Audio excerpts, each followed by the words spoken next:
السلام علیکم viewers, four site کے پلیٹ فارم سے میں ہوں اعجاز شاہد۔ سیدھا راستہ ویڈیو سیریز کو آگے بڑھاتے ہیں۔ مفتی محمد عامر صاحب، میرا آپ سے سوال یہ ہے کہ تاجروں کے لیے کسی اسلامی بینک کے ساتھ جو معاملات وہ کر رہے ہوتے ہیں، یہ کیسا ہے؟ جی وعلیکم السلام ورحمۃ اللہ۔ اجازت صاحب، بینکنگ آج کل کی ضروریات میں سے ایک ضرورت ہے، خصوصاً جو ہمارے بزنس کمیونٹی کے دوست ہیں جو کاروبار کر رہے ہوتے ہیں، ان کے بہت سارے معاملات ایسے ہیں کہ جس میں بینکنگ سے چھٹکارا ممکن نہیں ہے۔ انہوں نے رقم کہیں ٹرانسفر کرنی ہے، کہیں پیمنٹ کرنی ہے، یا کوئی بھی کام کرنا ہے، تو اس کے لیے بینکنگ سسٹم کا انگیج کرنا یہ بہت ضروری ہو گیا ہے۔ اب سوال یہ ہے کہ بینکنگ سسٹم سے ہم معاملات کس طرح کر سکتے ہیں؟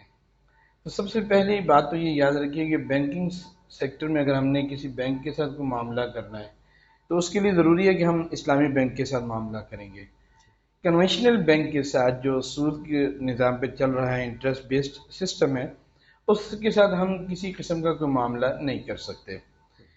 اب پھر سوال یہ پیدا ہو جاتا ہے کہ کوئی ایک بزنس مین ہے جس کو پیسہ ضرورت ہے اور وہ اسلامی بینک کے ساتھ معاملہ کرنا چاہ رہا ہے، تو آخر ایسی کون سی صورتیں ممکن ہیں کہ جس میں اسلامک بینک جو ہے نا ان کو فائنینس کر سکتے ہیں؟ ایسی بہت سی صورتیں ہیں۔ دیکھیں، یہ بات تو ہم جانتے ہیں اچھی طریقے سے کہ جو کنونشنل بینکس ہیں وہ تو صرف لون دیتے ہیں اور لون کے اوپر انٹرسٹ چارج کرتے ہیں، جو کہ جائز نہیں، بالکل حرام ہے۔ اور اگر آپ اسلامک بینک میں جاتے ہیں تو اسلامک بینک میں جب بھی آپ فائنینسنگ لینے جائیں گے یا آپ اپنے ان سے بزنس ڈیل بھی کرنے جائیں گے تو سب سے پہلے آپ سے وہ سوال کریں گے کہ آپ کو پیسہ کیوں ضرورت ہے، آپ بینک کے ساتھ معاملہ کیوں کرنا چاہ رہے ہیں۔ آپ اپنی ریزن بتائیں گے، پھر وہ آپ کے کاروبار کی نیچر پوچھیں گے، پھر وہ دیکھیں گے کہ جو آپ کی ریکوائرمنٹ ہے اس کی نیچر کیا ہے اور کس رول کے مطابق، اس اصول کے مطابق آپ کو پیسہ دیا جا سکتا ہے۔ آپ کا کام ہے کنسٹرکشن کا، اور آپ جو ہے کلائنٹ کو چیز ڈلیور کرنا چاہ رہے ہیں، لیکن آپ کے پاس پیسے نہیں ہیں۔ آپ کے پاس جگہ ہے، آپ وہاں پہ کچھ کنسٹرکشن کر کے دے سکتے ہیں، لیکن اس کنسٹرکشن کے لیے آپ کے پاس پیسے نہیں ہیں۔ آپ بینک کے پاس جاتے ہیں اور وہ بینک آپ سے جو ہے نا پوچھتا ہے کہ آپ کو پیسے کیوں چاہیے۔ آپ بینک کو بتاتے ہیں کہ میرے پاس ایک کلائنٹ ہے جس کو یہ چیز چاہیے اور میرے پاس پیسے نہیں ہیں، تو اگر آپ مجھے یہ چیز مجھ سے بنوا لیں اور میں یہ چیز بنانے کے بعد آپ کی طرف سے اس کلائنٹ کو سیل کر دوں اور وہ اتنا پروفٹ آپ کو ہوگا، تو بینک جو ہے وہ استثناء کے رول کے مطابق آپ کے پروجیکٹ کو فائنینس کرے گا، جس کو ہم آرڈر ٹو کنسٹرکٹ یا آرڈر ٹو مینوفیکچر کہتے ہیں۔ جی، اگر آپ کا بہت اچھا بزنس ہے اور آپ ایک ریپیوٹیبل کمپنی کے مالک ہیں تو بینک آپ کے ساتھ پیسہ انویسٹ کرے گا اور آپ کی بزنس میں انویسٹمنٹ کرے گا، آپ کا پیسہ اس کا پیسہ ملا کر کے مشارکہ کی صورت پاسبل ہے۔ اور بعض صورتوں میں ایسا ہوتا ہے کہ بینک کا پیسہ ہوتا ہے، آپ کی ایفرٹس ہوتی ہیں تو وہ مزاربہ کی صورت پاسبل ہے۔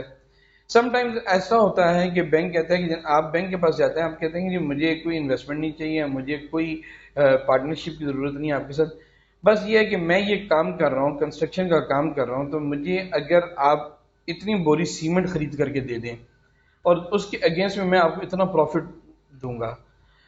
تو یہ بینک مرابحہ کے اصول کے مطابق 6 ماہ کے لیے آپ کو فائنینس کر دیتا ہے۔ اس میں ہوتا ہی ہے کہ بینک کی طرف سے آپ سیمنٹ پرچیز کریں گے، اب بینک مالک ہیں، لیکن آپ اس کو یوٹیلائز نہیں کر سکیں گے، پھر بینک آپ کو سیمنٹ سیل کرے گا، اور پھر جب بینک آپ کو قیمت سیل کرے گا اور تو اس میں اپنا پروفٹ اور اپنی ایکچوئل کاسٹ دیکھ کر کے سب کچھ چیزیں طے کرے گا اور آپ سے پیمنٹ موڈ طے کرے گا کہ آپ نے اگلے 6 ماہ میں کس طرح پیسے دینے ہیں، تو مرابحہ کے رولز اینڈ ریگولیشنز کو فالو کرے گا بینک۔ ایک اور صورت بھی پاسبل ہے کہ آپ بینک کے پاس جاتے ہیں اور بینک سے کوئی مشینری لیتے ہیں، کہتے ہیں جی میرے پاس پیسے نہیں ہیں لیکن اگر آپ مجھے مشینری دے دیں، بینک آپ کو وہ مشینری لیز آؤٹ کر دیتا ہے، بینک پرچیز کرتے ہیں، بینک اس مشینری کو اون کرتا ہے، اون کرنے کے بعد آپ کو لیز آؤٹ کر دیتا ہے۔ اب وہ آپ بینک کو منتھلی بیسس پہ رینٹ پے کر رہے ہیں، یہ اجارہ کے رولز ہیں۔ اب اجارہ میں بھی فردر آگے یہ ہوتا ہے کہ اجارہ لیڈنگ ٹو اونرشپ ایک پروجیکٹ ہے بینک کی، اس میں یہ ہوتا ہے کہ بینک جو ہے وہ آپ کو کچھ عرصے کے لیے کرائے پر دے دیتے ہیں وہ ایسٹ، اور کچھ عرصے کے بعد بینک آپ کو یا تو گفٹ کر دیتا ہے یا ایک نامنل پیسے لے کر کے، کاسٹ لے کر کے بینک آپ کو وہ مشینری یا وہ ایسٹ جو ہے سیل کر دیتا ہے. تو اس میں اجارہ یا اجارہ لیڈنگ ٹو اونرشپ کے رولز اینڈ ریگولیشنز جو ہے نا فالو کرتا ہے. تو یہ اسلامک بینک کے ساتھ جو ایک بزنس مین ہے اس کی ضرورتوں کا مختلف جہت سے میں نے آپ کے سامنے تذکرہ کر دیا، یا کیا کیا صورتیں پاسبل ہیں کہ جو اسلامک بینک میں کے ساتھ ایک بزنس مین کو پیش آ سکتی ہے. اسی میں اگر میں ایک اور سوال ساتھ میں چھوٹا سا اور شامل کر لوں کہ اگر مثال کے طور پہ ہم بینک میں سیونگ اکاؤنٹ میں، اسلامک بینک میں سیونگ اکاؤنٹ میں بھی پیسے رکھنا چاہیں تو یہ شرعن کیسا ہے؟ اچھا دیکھیے، جو اسلامک بینک میں سیونگ اکاؤنٹ میں پیسہ رکھا جاتا ہے یہ بالکل جائز ہے، حلال ہے. جب ہم اسلام کا لفظ لگا رہے ہیں جی تو پھر ہم وہاں پہ حرام نہیں کہہ سکتے. جی یا حرام ہوگی چیز یا اسلام نہیں ہوگا، جی یا اسلام ہوگا یا چیز حرام ہوگی. بالکل اگر ایک چیز کو جس کو ہم کہیں کہ اسلام بھی ہے اور پھر وہاں سے کہیں کہ حاصل انکم حرام ہے جی تو یہ پاسبل نہیں ہے. جی ٹھیک، بالکل ٹھیک. رہنمائی کا بے حد شکریہ مفتی محمد عامر صاحب. ویورز، ہمارے اس ویڈیو کو لائک کرنا اور اپنے فرینڈز اینڈ فیملی ممبرز کے ساتھ شیئر کرنا مت بھولیے گا.